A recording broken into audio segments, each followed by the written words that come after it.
Hey everybody, Rich Lang with Prep U down here in the bunker. Hey, this video is a little bit different than what we normally do. It reminded me recently about this guide that my son had put together. It's called The Quick Guide to Illinois Concealed Carry Laws.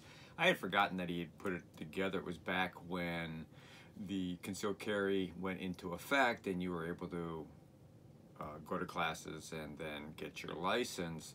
He had put this quick guide together, and like I said, I had forgotten about it till I had to do in Illinois you have to do a 3-hour recertification program, and those of you that haven't taken it yet, it's very dry. It's all about the law, and you do get to shoot. You do have to requalify. There's no doubt about that, so be prepared for that. But you should be prepared because you should be training with your firearm as often as possible. But this was a guide that he had put together for a lot of people. He also gave it to some of the guys at the gun club that we belong to. You in Illinois know this, but people that don't live in Illinois are going to go, "What? Are you serious?" And also, even for people in Illinois, you're going to understand why it's so hard to follow the law, and sometimes it's very hard to stay in compliance with the law. I am just going to read this. This is what my son Ryan, or our son Ryan, put together, and you can laugh along with me. So, quick guide to Illinois concealed carry laws. Concealed firearm means a loaded or unloaded handgun carried on or about a person completely or mostly concealed from view of the public, or on or about a person in a vehicle. First of all, if you're concealing a weapon and carrying it on you, I have no idea why you'd want it unloaded. It doesn't make any sense unless you're going to throw the handgun at the person. But anyhow, I digress.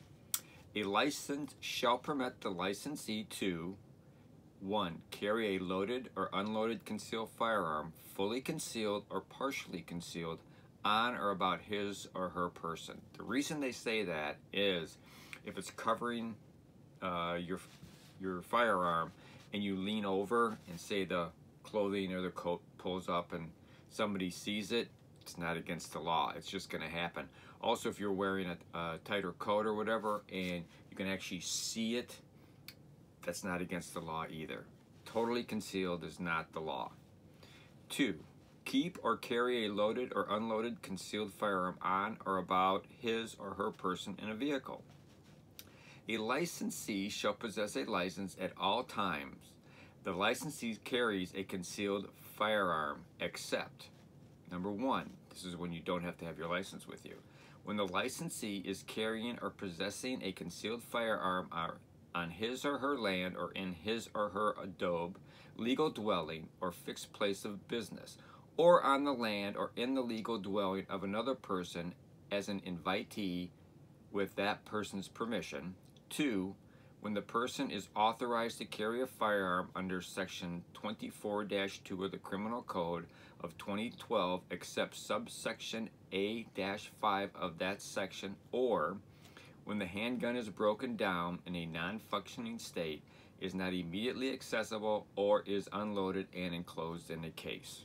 You don't have to carry your license. All right. So, back to a licensee shall permit the license to. Okay, H. If an officer of the law enforcement agency initiates an investigative stop, this is important. This is important for everybody, including but not limited to a traffic stop of a licensee who is carrying a concealed firearm. Upon the request of the officer, the licensee shall disclose to the officer that he or she is in possession of a concealed firearm under this act. Present the license upon the request of the officer and identify the location of the concealed firearm. Which means when he asks for your license registration, you don't have to hand him your concealed license, okay? They'll find that out later. They'll probably come back and say, "Hey, are you a concealed carry permit owner?" And you'll say yes, and then you'll hand it to them. All right, this is where it gets fun, people. Section 65, prohibited areas. A licensee under this act shall not knowingly carry a firearm on or into 1. Any building, real property, or parking area under the control of a public or private elementary or secondary school. 2. Any building, real property, or parking area under the control of a preschool or child care facility, including any room or portion of a building under the control of a preschool or child care facility. Nothing in this paragraph shall prevent the operator of a child care facility in a family home from owning or possessing a firearm in the home or license under this act. If no child under child care at the home is present in the home, or the firearm in the home is stored in a locked container when a child under child care at the home is present at home. Huh? Okay. 3. Any building, parking area, or portion of building under the control of an officer of the executive or legislative branch of government, provided that nothing in this paragraph shall prohibit a licensee from carrying a concealed firearm onto the real property, bikeway, or trail in a park regulated by the Department of Natural Resources or any other designated public hunting area or building where firearm possession is permitted as established by the Department of Natural Resources under Section 1-8 of the Wildlife Code. Hunters. 4. Any building designated for matters before a circuit court, appellate court, or Supreme Court, or any building or portion of a building under the control of the Supreme Court. Still can't carry. 5. Any building or portion of a building under the control of a unit of local government. 6. Any building, real property, and parking area under the control of an adult or juvenile detention or correction institution, prison, or jail. 7. Any building, real property, and parking area under the control of a private or public hospital or hospital affiliate, mental health facility, or nursing home. 8. This one's crazy. Any bus, train, or form of transportation paid for in whole or in part with public funds in any building, real property, and parking area under the control of a public transportation facility paid for in whole or in part with public funds. I wonder where Uber and Lyft fall into all this. I don't know. Any building, real property, and parking area under the control of an establishment that serves alcohol on its premise if more than 50% of the establishment's gross receipts within the prior 3 months is from the sale of alcohol. Like you're going to know? I guess you can assume. 10. Any public gathering or special event conducted on the property open to the public that requires the issuance of a permit from the unit of local government, provided this prohibition shall not apply to the licensee, who must walk through the public gathering in order to access his or her residence, place of business, or vehicle. 11. Any building or real property that has been issued a special events retailer license during the time of the sale of alcohol. Again, we're still in the position where you can't carry. Number 12. Any public playground. 13. Any public park, athletic area, athletic facility under the control of a municipality or park district, provided nothing is in this section shall prohibit a licensee from carrying a concealed firearm while on a trail or bikeway, if only a portion of the trail or bikeway includes the public park. 14. Any real property under the control of the Cook County Forest Preserve District. 15. Any building, classroom, laboratory, medical clinic, hospital, artistic venue, athletic venue, entertainment venue, officially recognized university-related organizational property, whether owned or leased, and any real property including parking areas, sidewalks, and common areas under the control of a public or private community college or university. Can't carry. 16. Any building, real property, or parking area under the control of a gaming facility. 17. Any stadium, arena, or real property or parking area under the control of a stadium, arena, or any collegiate or professional sporting event. 18. Any building, real property, or parking area under the control of the public library. 19. Any building, real property, or parking area under the control of an airport. 20. Any building, real property, or parking area under the control of an amusement park. 21. Any building, real property, or parking area under the control of a zoo or a museum. 22, sorry.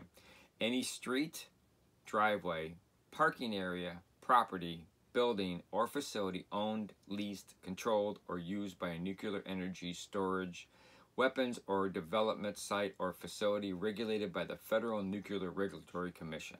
The licensee shall not, under any circumstances, store a firearm or ammunition in his or her vehicle or in a compartment or container within the vehicle located anywhere in or on the street, driveway, parking area, property, building, or facility described in this paragraph. Notice they get a lot more particular about the parking facility, and we'll hit that a little bit later why they do. 23. Any areas where firearms are prohibited under federal law. A-5, nothing in this act shall prohibit a public or private community college or university from. Okay, now they can't prohibit this. Prohibiting persons from carrying a firearm within a vehicle owned, leased, or controlled by the college or university. Key, carrying a firearm within a vehicle owned. 2. Developing resolutions, regulations, or policies regarding students, employees, or visitors' misconduct and discipline, including suspension or expulsion. 3. They cannot develop resolutions, regulations, or policy regarding the storage or maintenance of firearms, which must include designated areas where persons can park vehicles that carry firearms. 4. They have to permitting the carrying or use of firearms for the purpose of instruction and curriculum of officially recognized programs, including but not limited to military science, law enforcement training programs, or in any designated area used for hunting purposes or target shooting. Now, A-10. The owner of private real property of any type may prohibit the carrying of concealed firearms on the property of his or her control. The owner must post a sign in accordance with subsection D of this section, indicating the firearms are prohibited on the property unless the property is a private residence. B. Notwithstanding subsections, I love this stuff, A, A5, and A10 of this section, except under paragraph 22 or 23 of subsection A. And that's where we go back to the nuclear facility in 22 and any areas where firearms are prohibited under federal law, 23. Okay, so here we go. Any licensee prohibited from carrying a concealed weapon into a parking area of a prohibited location specified in A, A5, or A10 of this section shall be permitted to carry a concealed firearm on or about his or her person within a vehicle into a parking lot, and may store a firearm or ammunition concealed in a case within a locked vehicle or locked container out of plain view within the vehicle in the parking area. So there you go. If you're told you can't do it, you can't park where you work or where you go to school, this says you can. And they can, universities, businesses, colleges cannot make laws against that. A licensee may carry a concealed firearm in the immediate area surrounding his or her vehicle within a prohibited parking lot area only for the limited purpose of storing or retrieving a firearm within the vehicle's trunk, provided the licensee ensures the concealed firearm is unloaded prior to exiting the vehicle. You can put your weapon, you can get out of your vehicle with your weapon on you, firearm on you to go to the trunk, but the magazine must be pulled out of it, and it cannot be around in the chamber when you do it. So just remember that. That's why I suggest keep it inside the vehicle. For the purpose of this subsection, case, including a glove box or console that completely encloses the concealed firearm or ammunition, the trunk of the vehicle, or a firearm carrying box, shipping box, or other container. That's what is considered a case. C. A licensee shall not be in violation of this section while he or she is traveling along a public right-of-way that touches or crosses any of the premises under subsection A, A-5 or A-10 of this section, if the concealed firearm is carried on his or her person in accordance with the provisions of this act, or is being transported in a vehicle by a licensee in accordance with all other applicable provisions of law. Your car is your safe place, is basically what they're saying. And you do have every right to get out of your vehicle and go to the trunk and put it away. You also do not have to worry if, when you bend over or move, that it is slightly seen. That is not against the law. All right, but there are two major areas you cannot carry it. Federal property that says you cannot carry a firearm, and nuclear power plants. Don't take your firearm to a nuclear power plant. I know I don't. Whenever I go to one, I go a lot. But anyhow, that is a quick guide to concealed carry in Illinois, and I'm sure everybody, even people in Illinois, are going, what the? You gotta be kidding. No, we're not kidding, you know, and this was done in 2014, and I do not know, believe me, I do not know if there's been any amendments, additions, changes, subtractions from this. So please, use this only as a guide. Get your own copy of it. If you're going to conceal carry, you need to have this. If you're going to conceal carry, you should also have concealed carry license. But that is a pretty crazy video that I thought you'd all be very interested in. So I hope you liked it. If you like it, and please subscribe so you get to see some of our other videos. If you like the video, like it. If you got comments, pro or con, please let us know about those comments. We really appreciate it. So for now, that is it. But as we always say, keep aware of your surroundings. Be prepared to be on your own for up to 72 hours. And prep like your life depends on it, because it does.